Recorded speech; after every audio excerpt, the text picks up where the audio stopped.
Hello dear students, welcome to today's class. Last class നമ്മൾ velocity time graph പഠിച്ചിരുന്നു. ഇനി നമുക്ക് ആക്സിലറേഷൻ ടൈം ഗ്രാഫ് എങ്ങനെയാണ് വരയ്ക്കുന്നതെന്ന് നോക്കാം. വെലോസിറ്റി ടൈം ഗ്രാഫിൻ്റെ സ്ലോപ്പ് എടുത്താലാണ് ആക്സിലറേഷൻ കിട്ടുക. അപ്പോൾ ഒരു ക്വസ്റ്റ്യൻ നമുക്ക് ഡിസ്കസ് ചെയ്യാം. ക്വസ്റ്റ്യൻ ഇതാണ്: A car moves with velocity uniformly increasing from 2 meter per second to 3 meter per second for 10 minutes, after which it keeps moving with constant velocity for another 15 minutes, then starts retarding for 5 minutes and finally stops. നോക്കൂ, ഈ car ആദ്യം 2 meter per second സ്പീഡിൽ നിന്ന് 3 meter per second സ്പീഡിലേക്ക് increase ചെയ്തുകൊണ്ടിരിക്കുകയാണ് velocity. ആദ്യത്തെ 10 minute നേരം ഇതുപോലെ 2 metre per സെക്കൻഡിൽ നിന്ന് 3 മീറ്റർ പെർ സെക്കൻഡിലേക്ക് വെലോസിറ്റി യൂണിഫോമലി ഇൻക്രീസ് ചെയ്യാണ്. അപ്പോൾ പിന്നെയാണെങ്കിൽ ഇത് കോൺസ്റ്റൻറ്റ് വെലോസിറ്റിയിൽ മൂവ് ചെയ്യാണ്. അടുത്ത 15 മിനിറ്റ് അതിനുശേഷം റിട്ടാർഡേഷനാണ് സംഭവിക്കുന്നത്. ഓക്കെ, അപ്പോൾ നമുക്ക് ആദ്യം ഇതിൻ്റെ ഗ്രാഫ് വരച്ച് നോക്കാം. സോ ഇവിടെ നമുക്ക് വെലോസിറ്റി ടൈം ഗ്രാഫാണ് കൺസിഡർ ചെയ്യേണ്ടത്. എപ്പോഴും എക്സ് ആക്സിസിൽ ടൈമാണ്, വൈ ആക്സിസിൽ വെലോസിറ്റിയാണ്. ടൈമിൻ്റെ ആക്സിസിൽ മിനിറ്റിലാണ് ഇവിടെ തന്നിരിക്കുന്നത്. ആൻഡ് വെലോസിറ്റി ആക്സിസിൽ വെലോസിറ്റിയുടെ യൂണിറ്റ് മീറ്റർ പെർ സെക്കൻഡാണ്. അപ്പോൾ നമുക്ക് ടൈം ആക്സിസിൽ മാർക്ക് ചെയ്യാം 5, 10, 15, 20 and 25. And velocity axis 1, 2, 3, 4, 5. ക്വസ്റ്റ്യനിൽ തരുന്ന നമ്പേഴ്സ് നോക്കിയിട്ട് വേണം ഇത് മാർക്ക് ചെയ്യാൻ. അപ്പോൾ ആദ്യം എന്താണ്, 10 മിനിറ്റ് നേരത്തേക്ക്, ആദ്യത്തെ 10 മിനിറ്റ് നേരത്തേക്ക് എന്താ ഉണ്ടാകുന്നത്, വെലോസിറ്റി 2 മീറ്റർ പെർ സെക്കൻഡിൽ നിന്ന് 2 മീറ്റർ പെർ സെക്കൻഡ് ഇതാ ഇവിടെയാണ്, അവിടെ നിന്ന് 3 മീറ്റർ പെർ സെക്കൻഡിലേക്ക് യൂണിഫോംലി ഇൻക്രീസ് ചെയ്യാണ് അല്ലേ. അപ്പോൾ നോക്കാം, ഇനീഷ്യലി തുടങ്ങുമ്പോൾ 2 മീറ്റർ പെർ സെക്കൻഡ് ആയിരുന്നു, അവിടെ നിന്ന് 3 മീറ്റർ പെർ സെക്കൻഡിലേക്ക് യൂണിഫോംലി ഇൻക്രീസ് ചെയ്തു 10 മിനിറ്റ് നേരം കൊണ്ട്. കണ്ടോ? ഇനി കോൺസ്റ്റൻറ്റ് വെലോസിറ്റിയിൽ മൂവ് ചെയ്യാണ്. അതായത് ഇപ്പോൾ 3 മീറ്റർ പെർ സെക്കൻഡിലല്ലേ എത്തിയത്.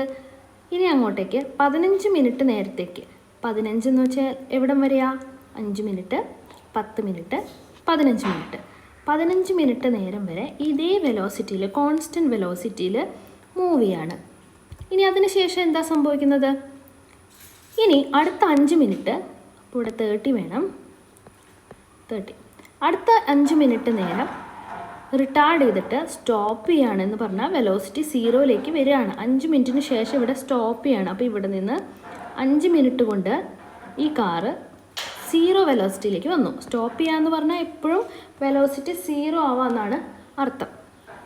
ഓക്കെ, അപ്പോൾ നമുക്കിതിൽ 3 ഫേസാണുള്ളത് അല്ലേ.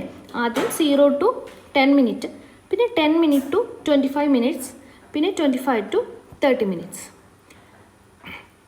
നമുക്കിതിൻ്റെ ആക്സിലറേഷൻ ടൈം ഗ്രാഫ് വരയ്ക്കണം. ഇത് വെലോസിറ്റി ടൈം ഗ്രാഫാണ്, നമുക്ക് വേണ്ടത് ആക്സിലറേഷൻ ടൈം ഗ്രാഫാണ്. അപ്പോൾ ആദ്യത്തെ ഫേസ് നോക്കാം.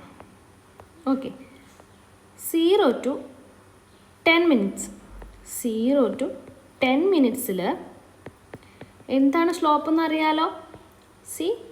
ഇങ്ങനെ ഒരു സ്ലോപ്പാണ് ഇവിടെ എടുക്കേണ്ടത്. ഈ ആംഗിൾ തീറ്റ ആണെന്നുണ്ടെങ്കിൽ ടാൻ തീറ്റയാണ് slope. Opposite side by adjacent side. അപ്പോൾ ഓപ്പോസിറ്റ് സൈഡ് എന്ന് പറഞ്ഞാൽ എത്രയാണ്, ഇത് എത്രയാണ് നോക്കൂ, 3 - 2 അല്ലേ, 3 - 2. ഇനി അഡ്ജസൻറ്റ് സൈഡ് എത്രയാ, 10 - 0, അതായത് 10, അതായത് 1/10. ഇത് മിനിറ്റിലാണുള്ളത്, നമുക്കിതിനെ സെക്കൻഡിലേക്ക് കൺവേർട്ട് ചെയ്യണം. അപ്പോൾ 1 × 60 × 10. ഓക്കെ, 10 × 60. അപ്പോൾ ഇതിനെ നമുക്ക് ഈ നമ്പറിനെ നമുക്ക് തൽക്കാലം A1 എന്ന് എഴുതാം. ഓക്കെ, അപ്പോൾ 0 to 10 മിനിറ്റിൽ നമുക്ക് കിട്ടിയ ആക്സിലറേഷൻ A1 ആണ്. അടുത്ത ഫേസ് നോക്കാം. സെക്കൻഡ് ഫേസ് ഇതായിരുന്നു ഫസ്റ്റ് ഫേസ്. ഇനി സെക്കൻഡ് ഫേസ് അതിൽ കോൺസ്റ്റൻറ്റ് വെലോസിറ്റി ആണ് 10 to 25 മിനിറ്റ്സ്. നമുക്കറിയാം കോൺസ്റ്റൻറ്റ് വെലോസിറ്റി എന്ന് പറഞ്ഞാൽ ആക്സിലറേഷൻ എന്തായിരിക്കും? dv/dt ആണല്ലോ ആക്സിലറേഷൻ. സോ ഇത് ചേഞ്ച് ഇൻ വെലോസിറ്റി ആണ്. ചേഞ്ച് ഇൻ വെലോസിറ്റി 0 ആയിക്കഴിഞ്ഞാൽ ആക്സിലറേഷൻ എന്തായിരിക്കും? 0 ആയിരിക്കും. അപ്പോൾ സെക്കൻഡ് ഫേസിൽ ആക്സിലറേഷൻ 0 ആണ്. ഇനി തേർഡ് ഫേസിൽ നോക്കാം. 25 മിനിറ്റ്സ് ടു 30 മിനിറ്റ്സ്. ഇതിൽ നേരത്തെ ചെയ്ത പോലെ തന്നെ ഈ ലൈനിൻ്റെ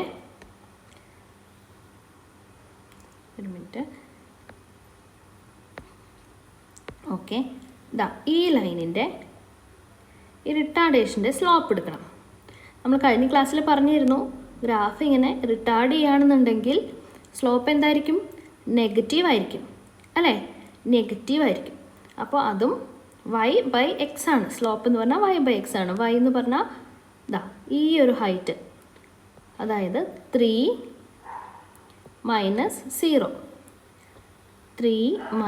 0 ഡിവൈഡഡ് ബൈ x എന്ന് പറഞ്ഞാൽ x എത്രയാണ് ഇവിടെ ചേഞ്ച്? 5 മിനിറ്റ്സ് അല്ലേ? സോ 5. അപ്പോൾ 3/5 ഇതിനെ നമ്മൾ സെക്കൻഡാക്കി കൺവേർട്ട് ചെയ്യണം. അപ്പോൾ ഇൻറ്റു 60. ഓക്കെ, അപ്പോൾ ഈ ഒരു വാല്യൂവിനെ നമ്മൾ A2 എന്ന് എഴുതാണ്. ഇനി നമുക്ക് ആക്സിലറേഷൻ ടൈം ഗ്രാഫ് വരയ്ക്കാം. എക്സ് ആക്സിസിൽ ടൈമാണ്, വൈ ആക്സിസിൽ ആക്സിലറേഷനാണ് നമ്മൾ വരയ്ക്കാൻ പോകുന്നത്.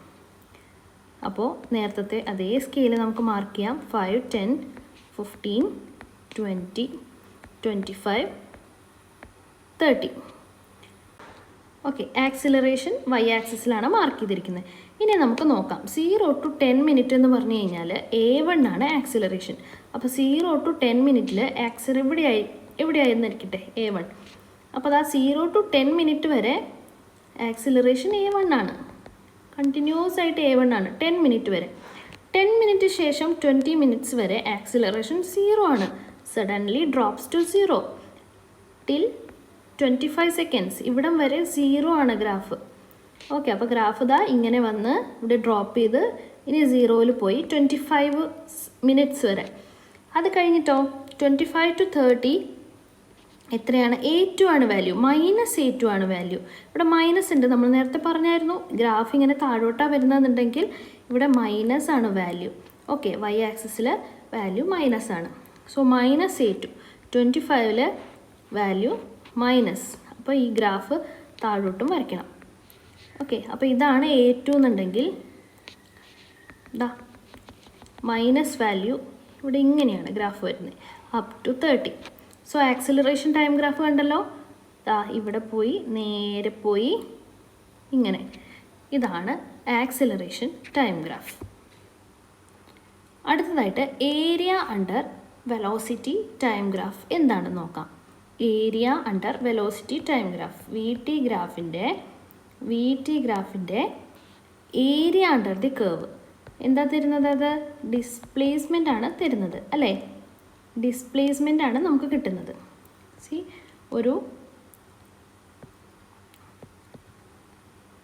ഇത് എക്സ് ആക്സിസ് ആണ്, ഇത് വൈ ആക്സിസ് ആണ്. എക്സ് ആക്സിസിൽ ടൈമാണ്, വൈ ആക്സിസിൽ വെലോസിറ്റി ആണെന്നുണ്ടെങ്കിൽ വെലോസിറ്റി വാല്യൂ ഇങ്ങനെയാണ് ഗ്രാഫ് വന്നിരിക്കുന്നതെന്നുണ്ടെങ്കിൽ ഇതിൽ നിന്ന് ഡിസ്പ്ലേസ്മെൻറ്റ് എങ്ങനെയാണ് കണ്ടുപിടിക്കുന്നത്? ഈ ഗ്രാഫ് വരെയുള്ള പോർഷൻസ്, ഇതിൻ്റെ താഴെ വരുന്ന ഈ പോർഷൻ്റെ ഏരിയ, അതാണ് നമുക്ക് എന്ത് തരുന്നത്? ഡിസ്പ്ലേസ്മെൻറ്റിൻ്റെ വാല്യൂ തരുന്നത്. ഇതിപ്പോൾ ഒരു റെക്റ്റാങ്കുലർ ഷേപ്പിലായതുകൊണ്ട് എന്താ ചെയ്യുന്നത്? Length into breadth. ഇവിടെ വാല്യൂ ഉണ്ടാവുമല്ലോ, ആ വാല്യൂ ഇൻറ്റു താഴെയും വാല്യൂ ഉണ്ടാവുമല്ലോ. ഇപ്പോൾ 5 ആണെന്ന് വിചാരിക്കൂ. 5 സെക്കൻഡ് ആൻഡ് ഇവിടെ 10 മീറ്റർ/സെക്കൻഡ് ആണെന്നുണ്ടെങ്കിൽ, ഇവിടെ 0 ആണെന്നുണ്ടെങ്കിൽ ബ്രെഡ്ത്ത് എന്ന് പറഞ്ഞു കഴിഞ്ഞാൽ 0 to 10, അതായത് 10 ഇൻറ്റു ലെങ്ത് എന്ന് പറഞ്ഞാൽ 0 to 5. സോ 50 മീറ്റേഴ്സാണ് ഇതിൽ നിന്ന് ഡിസ്പ്ലേസ്മെൻറ്റ് കിട്ടുന്നത്. ഓക്കെ, ഗ്രാഫ് ഇതുപോലെ സ്ട്രെയിറ്റ് ലൈൻ ആവണമെന്നില്ല. വേറെ ടൈപ്പ് ഗ്രാഫും ഉണ്ടാവാം അല്ലേ. Position time graph, velocity time graph ഇങ്ങനെയാണെങ്കിൽ ഇതൊരു ട്രയാങ്കിളായിട്ട് കൺസിഡർ ചെയ്തിട്ട് area under this curve half BH വെച്ചിട്ട് ഇതിൻ്റെ ഏരിയ കണ്ടുപിടിക്കുക. അതാണ് ഡിസ്പ്ലേസ്മെൻറ്റ് കിട്ടുന്നത്. ഇനി ഗ്രാഫ് കിട്ടുന്നത് ഇങ്ങനെയാണെങ്കിലോ, so area under the curve കണ്ടുപിടിക്കണം. ഇത് എന്ത് ഷേപ്പാണ്? ഇതിൻ്റെ ഏരിയ നമ്മൾ എങ്ങനെയാണ് കണ്ടുപിടിക്കുന്നത്? ഇതിനെ രണ്ടായിട്ട് സ്പ്ലിറ്റ് ചെയ്യുക. ഒരു ട്രയാങ്കിളായിട്ടും ഒരു റെക്റ്റാങ്കിളായിട്ടും സ്പ്ലിറ്റ് ചെയ്യുക. ആൻഡ് ട്രയാങ്കിളിൻ്റെ സെപ്പറേറ്റ് കണ്ടുപിടിക്കുക ഏരിയ ഹാഫ് BH വെച്ചിട്ട്. ഹാഫ് B എന്ന് പറഞ്ഞാൽ ഇതാണ് ബേസ് ഇൻറ്റു ഹൈറ്റ്. ഇവിടെ തന്നിരിക്കുന്ന വാല്യൂസ് തമ്മിലുള്ള ഡിഫറൻസ് എടുത്തിട്ട് വേണം H കണ്ടുപിടിക്കാനായിട്ട്. അതുപോലെ ഈ വാല്യൂ തമ്മിലുള്ള ഡിഫറൻസ് കണ്ടുപിടിച്ചിട്ട് വേണം B കണ്ടുപിടിക്കാൻ. ഹാഫ് BH വെച്ചിട്ട് ഇതിൻ്റെ വാല്യൂ കണ്ടുപിടിക്കുക. പിന്നെ നോർമലി ഒരു റെക്റ്റാങ്കിളിൻ്റെ ഏരിയ കണ്ടുപിടിക്കുന്നത് പോലെ ലെങ്ത് ഇൻറ്റു ബ്രെഡ്ത്ത് വെച്ചിട്ട് ഇതിൻ്റെ ഏരിയ കണ്ടുപിടിക്കുക. എന്നിട്ട് രണ്ട് ഏരിയയും കൂടി ആഡ് ചെയ്ത് ടോട്ടൽ ഏരിയ കണ്ടുപിടിക്കുക. അതായിരിക്കും ഈ വെലോസിറ്റി ടൈം ഗ്രാഫിൽ നിന്ന് കിട്ടുന്ന ഡിസ്പ്ലേസ്മെൻറ്റ്. ഇനി നമുക്ക് പഠിക്കാനുള്ളത് റിലേറ്റീവ് വെലോസിറ്റിയാണ്. എന്താണ് റിലേറ്റീവ് വെലോസിറ്റി എന്ന് നോക്കാം. സപ്പോസ് ഒരു കാറ് V എന്ന വെലോസിറ്റിയിൽ മൂവ് ചെയ്തുകൊണ്ടിരിക്കുകയാണ്. ആ കാറ് മൂവ് ചെയ്യുന്ന വെലോസിറ്റി V ആണ്. ഓക്കെ, നമ്മൾ പുറത്തുനിന്ന് ഒബ്സർവ് ചെയ്യുമ്പോഴുള്ള കാര്യമാണ് പറഞ്ഞത്. ഇനി നമ്മൾ ഈ ഒബ്സർവർ കാറിൻ്റെ ഉള്ളിൽ തന്നെയാണെങ്കിലോ, നമ്മളെ സംബന്ധിച്ചിടത്തോളം കാറ് റെസ്റ്റിലാണ്, വെലോസിറ്റി ഇല്ല അല്ലേ. We are the observer. അപ്പോൾ കാറ് വെലോസിറ്റി ഇല്ല. ഇനി നമ്മൾ പുറത്തേക്ക് നോക്കുകയാണെങ്കിലോ, ഈ ചെടികളും മരങ്ങളും ഒക്കെ പിന്നിലേക്ക് മൂവ് ചെയ്തുകൊണ്ടിരിക്കുകയാണെന്ന് തോന്നും അല്ലേ. ഏതാണ് ആ ചെടികളൊക്കെ മൂവ് ചെയ്യുന്ന വെലോസിറ്റി? V എന്ന വെലോസിറ്റി. -V ആണ് അവരുടെ വെലോസിറ്റി. കാരണം കാറ് +V വെലോസിറ്റിയിലാണ് മുന്നിലേക്ക് പോകുന്നതെങ്കിൽ പുറത്തേക്ക് നോക്കിക്കഴിഞ്ഞാൽ കാറിൻ്റെ അകത്തിരിക്കുന്ന വ്യക്തിക്ക് എന്ത് തോന്നും? ഈ മരങ്ങളും ചെടികളും ഒക്കെ -V എന്ന വെലോസിറ്റിയിൽ പിന്നിലേക്ക് പോകുന്നതായിട്ട് തോന്നും അല്ലേ. ഇനി നമുക്ക് റിലേറ്റീവ് വെലോസിറ്റി കുറച്ചും കൂടി ഡീപ്പായിട്ട് പഠിക്കാം. രണ്ട് ഒബ്ജക്റ്റ് ഉണ്ട്, ഒബ്ജക്റ്റ് A, ഒബ്ജക്റ്റ് B. രണ്ട് കാറിൽ ഇരിക്കുന്നതായിട്ട് സപ്പോസ് ചെയ്യാം. A എന്നൊരു ഒബ്ജക്റ്റ് ഒരു കാറിൽ, B എന്നൊരു ഒബ്ജക്റ്റ് വേണ്ട ഒരു ആള് വേറൊരു കാറിൽ, രണ്ടും വെവ്വേറെ സ്പീഡിൽ മൂവ് ചെയ്തുകൊണ്ടിരിക്കുകയാണ്. സോ A എന്ന ആളുടെ വെലോസിറ്റി എന്ന് പറയുന്നത് V1 ആണ്, V1 metre per second. And Vയുടെ velocity V2 metre per second ആണ്. ഓക്കെ, ഇനി VAB എന്ന് പറഞ്ഞാൽ എന്താ മീനിങ് എന്ന് അറിയോ? Velocity of A with respect to B. ഈ ഓർഡർ മാറിപ്പോരുത്. VAB എന്ന് പറഞ്ഞാൽ velocity of A with respect to B എന്ന് പറഞ്ഞു കഴിഞ്ഞാൽ എന്താ? A എന്ന് പറഞ്ഞ ഒബ്ജക്റ്റ് മോഷനിലാണ്, B എന്ന ഒബ്ജക്റ്റ് മോഷനിലാണ്. പക്ഷേ Bയിൽ ഇരുന്ന് നോക്കുമ്പോൾ B എന്ന ആ ഒരു വ്യക്തിക്ക്, B എന്ന് പറഞ്ഞ മൂവ് ചെയ്തുകൊണ്ടിരിക്കുന്ന വ്യക്തിക്ക് Aനെ നോക്കുമ്പോൾ എന്ത് വെലോസിറ്റിയിലാണ് അത് മൂവ് ചെയ്യുന്നത്? ഓക്കെ, നമുക്കറിയാം ഗ്രൗണ്ടിൽ നിന്ന് നോക്കുവാണെങ്കിൽ നമുക്ക് ഒരു കൺഫ്യൂഷൻ ഇല്ലാതെ അതിൻ്റെ വെലോസിറ്റി പറയാൻ പറ്റും അല്ലേ. ആ കാറ് പോകുന്നത് ഇത്ര മീറ്റർ, 60 മീറ്റർ പെർ സെക്കൻഡിലാണ്. ബട്ട് B എന്നൊരു ഒബ്ജക്റ്റും മോഷനിലാണ്, അത് വേറൊരു കാറിലാണ്. Okay, so with respect to B, relative to B, what is the velocity of A? അതാണ് VAB എന്ന് പറയുന്നത്. VAB എന്ന് പറഞ്ഞാൽ velocity of A relative to B. Okay, ഇവിടെ പറഞ്ഞു, നമ്മൾ ആദ്യം പറഞ്ഞു A എന്ന ഒബ്ജക്റ്റിന്റെ വെലോസിറ്റി V1 ആണെന്ന് പറഞ്ഞു അല്ലേ. ഈ V1 എന്നുള്ളത് ആക്ച്വലി എന്താണ്? ആ A എന്ന ഒബ്ജക്റ്റിനെ ഗ്രൗണ്ടിൽ നിന്ന് നോക്കുമ്പോൾ വെലോസിറ്റിയാണ്. അതായത് VAG ആണ് അല്ലേ. Velocity of A relative to ground. പുറത്തു നിന്ന് ഗ്രൗണ്ടിൽ നിന്ന് നോക്കുമ്പോൾ എന്താണ് എയുടെ വെലോസിറ്റി? അതാണ് V1 എന്ന് നമ്മൾ മാർക്ക് ചെയ്തിരിക്കുന്നത്. ഇനി V2 എന്ന് പറഞ്ഞാലോ VBG അല്ലെ. B എന്നൊരു ഒബ്ജക്റ്റിന്റെ കാറിന്റെ velocity when observed from ground relative to ground. ഇവിടെ ഇരിക്കുമ്പോൾ A എന്ന കാർ പോകുന്ന വെലോസിറ്റിയാണ് V1 അല്ലെങ്കിൽ VAG എന്ന് പറയാം. ഗ്രൗണ്ടിൽ നിൽക്കുമ്പോൾ B എന്ന മറ്റേ കാർ പോകുന്ന വെലോസിറ്റിയാണ് V2 അല്ലെങ്കിൽ VBG എന്ന് പറയാം. ഓക്കെ, ഇനി സപ്പോസ് ഒരു കാര്യം പറയാണ്, നമ്മൾ ഇരിക്കുന്നത് ഈ കാറിന്റെ അകത്താണ്. ഓക്കെ, അപ്പോൾ VGA എന്ന് പറഞ്ഞാൽ എന്തായിരിക്കും? വി ജി എ എന്ന് പറഞ്ഞു കഴിഞ്ഞാൽ എന്താ അതിന്റെ meaning? Velocity of ground with respect to A. അപ്പൊ നമ്മൾ എ എന്ന കാറിൽ കയറി യാത്ര ചെയ്തുകൊണ്ടിരിക്കുകയാണ്. സോ ഗ്രൗണ്ടിലുള്ള മറ്റു വസ്തുക്കൾ ഏത് വെലോസിറ്റിയിലായിരിക്കും മൂവ് ചെയ്യുന്നുണ്ടാവുക? -v1 അല്ലെ? ഇതിന്റെ വെലോസിറ്റി, കാറിന്റെ വെലോസിറ്റി v1 ആണ്. നമ്മൾ അതിന്റെ അകത്താണെങ്കിൽ vga എന്ന് പറഞ്ഞാൽ -v1 ആയിരിക്കും. vag എന്ന് പറഞ്ഞാൽ v1 ആണെന്നുണ്ടെങ്കിൽ vga എന്ന് പറഞ്ഞാൽ -v1. അതേപോലെ തന്നെ vbg എന്ന് പറഞ്ഞാൽ v2 ആണെന്നുണ്ടെങ്കിൽ vgb എന്ന് പറഞ്ഞാലോ velocity of ground with respect to relative to B. B എന്ന കാറിലിരിക്കുന്ന ആള് പുറത്തത്തെ ഗ്രൗണ്ടിലുള്ള വസ്തുക്കൾ ഏത് സ്പീഡിൽ പോകുന്നതായിട്ട് തോന്നും? ഏത് വെലോസിറ്റിയിൽ പോകുന്നതായിട്ട് തോന്നും? -v2 എന്ന് പറഞ്ഞ വെലോസിറ്റിയിൽ പോകുന്നതായിട്ട് തോന്നും അല്ലേ? അപ്പൊ നമ്മൾ VAB പറഞ്ഞുകൊണ്ടിരിക്കുകയായിരുന്നു. VABയുടെ ഇക്വേഷൻ എന്ന് പറഞ്ഞാൽ VAB എന്ന് പറഞ്ഞു കഴിഞ്ഞാൽ ആദ്യം velocity of A with respect to ground. അപ്പോൾ ഗ്രൗണ്ടിൽ നിന്നുള്ള നോക്കുമ്പോൾ എയുടെ velocity plus V ground B.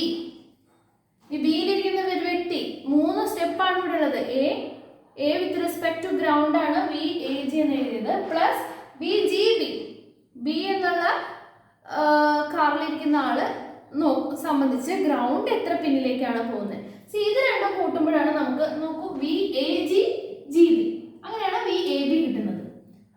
ഇവിടെ VAG എന്ന് പറഞ്ഞാൽ എന്താണ്? v1 ആണ് അല്ലെ? VAG എന്ന് പറഞ്ഞാൽ v1 മീറ്റർ പെർ സെക്കൻഡ് ആണ്. പ്ലസ് VGB എന്ന് പറഞ്ഞാൽ എന്താണ്? VGB എവിടെയാണ്? VGB എന്ന് പറഞ്ഞാൽ -v2. ഓക്കെ, അപ്പൊ VAB എന്ന് പറഞ്ഞാൽ എന്താണ്? v1 v2. VAB എന്ന് പറഞ്ഞു കഴിഞ്ഞാൽ v1 v2. ഇതേപോലെ തന്നെ VBA എന്ന് പറഞ്ഞാൽ എന്തായിരിക്കും? VBA എന്ന് പറഞ്ഞു കഴിഞ്ഞാൽ എന്തായിരിക്കും? ഇതിനെ നമുക്ക് വേറെ രീതിയിൽ എങ്ങനെ എഴുതാം? v1 v2 എന്ന് പറഞ്ഞു കഴിഞ്ഞാൽ VA VB എന്ന് എഴുതാലോ. VA velocity of A minus velocity of B. ഇതുപോലെ തന്നെ VBA എന്ന് പറഞ്ഞാൽ VB VA. ഈ സഫിക്സ് ഒന്ന് ഓർത്ത് വെച്ചാൽ മതി. VAB എന്ന് പറഞ്ഞു കഴിഞ്ഞാൽ VA VB. ഓക്കെ, VBA എന്ന് പറഞ്ഞാൽ VB VA. ഓക്കെ, സോ ഇത് വളരെ ഇമ്പോർട്ടൻ്റ് ആയിട്ടുള്ള ഇക്വേഷൻ ആണ്. ഇത് വെച്ചിട്ടാണ് നമ്മൾ വളരെ ഒരുപാട് ന്യൂമെറിക്കൽസ് സോൾവ് ചെയ്യുന്നത്. ഓക്കെ, ഇതിൽ 3 കേസ് ഉണ്ട്. ഒന്നാമത്തെ കേസിൽ v1 v2 ഈക്വൽ ആണെന്നുണ്ടെങ്കിൽ, v1ഉം v2ഉം ഈക്വൽ ആണെന്നുണ്ടെങ്കിൽ, ഓക്കെ, വെവ്വേറെ പൊസിഷൻ ആണ്, പക്ഷെ ഈ ഒരേ വെലോസിറ്റിയിൽ രണ്ടാളും മൂവ് ചെയ്തുകൊണ്ടിരിക്കുകയാണ്. എ എന്ന് പറഞ്ഞ കാർ ഇവിടെ, ബി എന്ന് പറഞ്ഞ കാർ ഇവിടെയാണ് സ്റ്റാർട്ട് ചെയ്തത്. അത് രണ്ടും ഇങ്ങനെ ഒരേ വെലോസിറ്റിയിൽ മൂവ് ചെയ്യാന്ന് വിചാരിക്കും. അപ്പൊ അതിന്റെ ടൈം എങ്ങനെയാണ് അതിന്റെ ഗ്രാഫ് വരുന്നത്? ടൈം ഇവിടെ പൊസിഷൻ, അതിന്റെ പൊസിഷൻ ടൈം ഗ്രാഫ് വരുന്നത് ഒരാൾ ഇങ്ങനെ പോവും, ഒരാൾ ഇങ്ങനെ പോവും. ഓക്കെ, പാരലൽ ആയിട്ടാണ് പോകുന്നത്. ഇനി suppose VA is greater than VB. VA എന്ന കാറ് തുടങ്ങുമ്പോൾ ഒരുമിച്ചായിരുന്നു എന്ന് വിചാരിക്കുക, അല്ലെങ്കിൽ വേണ്ട, വെവ്വേറെ സ്ഥലത്താണ്. ബട്ട് VAക്ക് വെലോസിറ്റി കൂടുതലുണ്ട്, അത് സ്പീഡിൽ പോവുകയാണ് VBനേക്കാളും. അപ്പോൾ ഒരു ഗ്രാഫ്, അതിനെ ഗ്രാഫിക്കലായിട്ട് എങ്ങനെയാണ് പ്രസന്റ് ചെയ്യുന്നത്? VA, ഇതാണ് VA, ഇതാണ് VB. എങ്ങനെ മനസ്സിലാക്കാം? കൂടുതൽ സ്റ്റീപ്പ് ആയിട്ടുണ്ടെങ്കിൽ, ഗ്രാഫ് കൂടുതൽ സ്റ്റീപ്പ് ആണെന്നുണ്ടെങ്കിൽ അതിന്റെ സ്ലോപ്പ് കൂടുതലായിരിക്കും. സ്ലോപ്പ് കൂടുതലാണെങ്കിൽ വെലോസിറ്റി കൂടുതലായിരിക്കും. പൊസിഷൻ ടൈം ഗ്രാഫിന്റെ സ്ലോപ്പ് ആണല്ലോ വെലോസിറ്റി. സോ ഇതാണ് കൂടുതൽ സ്റ്റീപ്പ് ആയിട്ടുള്ളത്. ഈ സ്ലോപ്പ് ആണ് വലുത് അല്ലെ? ഈ സ്ലോപ്പിനേക്കാളും വലുത് ഈ സ്ലോപ്പാണ്. സോ VA ഇങ്ങനെയാണ്. ഇതിന്റെ ഒരു പോയിന്റിൽ വെച്ചിട്ട് ഇത് ഇന്റർസെക്ട് ചെയ്യും. ആ പോയിന്റ് ആണ് VA VBനെ ഓവർടേക്ക് ചെയ്യുന്ന പോയിന്റ്സ്. ഇങ്ങനെയാണ് പ്രോബ്ലംസിൽ വരിക. ഏത് പോയിന്റിൽ എത്ര ടൈമിലാണ് ഇത് ഓവർടേക്ക് ചെയ്യുന്നത്? VA VBനെ എപ്പോഴാണ് ഓവർടേക്ക് ചെയ്യുന്നത്? അപ്പോൾ ഇതിന് കറസ്പോണ്ടിങ് ആയിട്ട് ഈ ടൈമിലാണ് VA VBനെ ഓവർടേക്ക് ചെയ്യുന്നത്. ഓക്കെ, അപ്പോൾ ഇനി ഒരു കണ്ടീഷനും കൂടി ഉണ്ട്. VAയും VBയും ഓപ്പോസിറ്റ് ഡയറക്ഷനിൽ മൂവ് ചെയ്തുകൊണ്ടിരിക്കുകയാണ്. VA ഒരു ഡയറക്ഷനിൽ, VB വേറൊരു ഡയറക്ഷനിലാണെങ്കിൽ അപ്പോഴത്തെ പൊസിഷൻ ടൈം ഗ്രാഫ് എങ്ങനെയായിരിക്കും? ഒരാള് നോർമലി മൂവ് ചെയ്തുകൊണ്ടിരിക്കുകയാണ്, മറ്റൊരാള് ഓപ്പോസിറ്റ് ഡയറക്ഷനിൽ മൂവ് ചെയ്തുകൊണ്ടിരിക്കുകയാണ്. ഓക്കെ, അപ്പൊ എന്താ ചെയ്യാം? അപ്പോഴും ഇവിടെ ഇന്റർസെക്ട് ചെയ്യും. ആ പോയിന്റിലാണ് ഇവർ രണ്ടുപേരും തമ്മിൽ എന്താ കൂട്ടിമുട്ടുന്നത്. ഇവർ രണ്ടുപേരും തമ്മിൽ കൂട്ടിമുട്ടല്ല, കൊളൈഡ് ചെയ്യല്ല, ഇവർ തമ്മിൽ കണ്ടുമുട്ടുന്ന പോയിന്റ്. ഓക്കെ, ഓപ്പോസിറ്റ് ഡയറക്ഷനിൽ വരുന്ന ക്വസ്റ്റ്യൻസ് ആണെങ്കിൽ അങ്ങനെ വരാം. എവിടെ വെച്ചിട്ടാണ് ഇവർ മീറ്റ് ചെയ്യുന്നത്? സോ ഈ പോയിന്റിന് കറസ്പോണ്ടിങ് ആയിട്ടുള്ള ടൈമിലാണ് ഇവർ മീറ്റ് ചെയ്യുന്നത്. ഓക്കെ, സോ ഈ ചാപ്റ്ററിന്റെ ഏകദേശം എല്ലാ ഭാഗങ്ങളും നമ്മൾ പഠിച്ചു കഴിഞ്ഞു. നമുക്ക് അടുത്ത വീഡിയോയിൽ കാണാം. അതുവരെ ബൈ.